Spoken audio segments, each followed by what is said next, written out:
This is The Briefing. I'm Sally Bundock. Our top story. Catalonia's deposed president could face criminal charges today following the region's declaration of independence from Spain. Powerful storms sweep across northern and central Europe, killing at least 6 people and leaving hundreds of thousands without power. And Lewis Hamilton races into the record books, clinching his 4th Formula One title at the Mexican Grand Prix. Our top business story today: President Trump keeps markets waiting as he deliberates over who will be the next head of the US Central Bank. I'll be talking to a leading economist about the 2 main contenders and what it could mean for US interest rates and the global economy.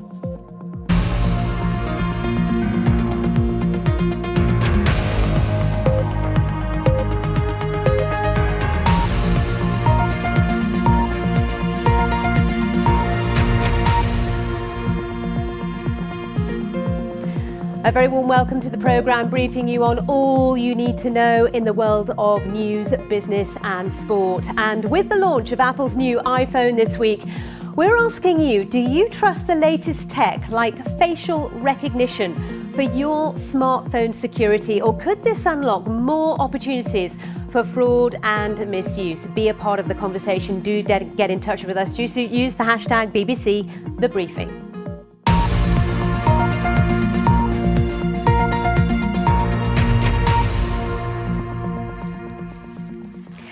We start the programme with Spain, where prosecutors are preparing to file criminal charges against Catalonia's deposed President Carles Puigdemont, possibly as soon as today. Following his refusal to recognise Madrid's order removing him from power, hundreds of thousands of people took to the streets of Barcelona on Sunday to condemn Catalonia's unilateral declaration of independence.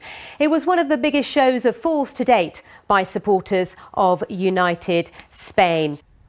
Stay with us on The Briefing. Also in the programme, a century after the Russian Revolution, we report on how the events being marked with protests, not pageantry.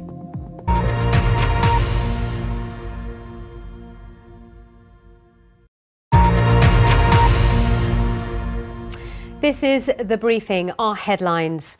Catalonia's deposed President Carles Puigdemont could face criminal charges today following the region's declaration of independence from Spain. And powerful storms have swept across northern and central Europe, killing at least 6 people and leaving hundreds of thousands without power.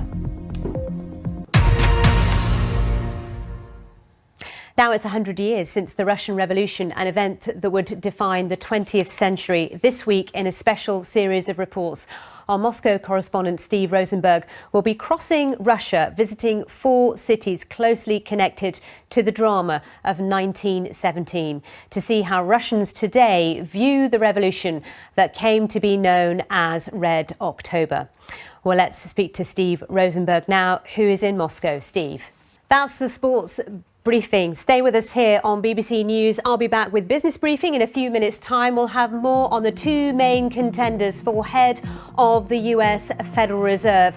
Also, we want to know what you think about facial recognition. As Apple launches its brand new phone this week, we're asking, do you trust these new innovations, or do they open the door to more fraud and misuse? Send us your thoughts. Use the hashtag BBC The Briefing. So plenty more to come ahead. Do stay with us. I'll see you very soon for all the latest business stories.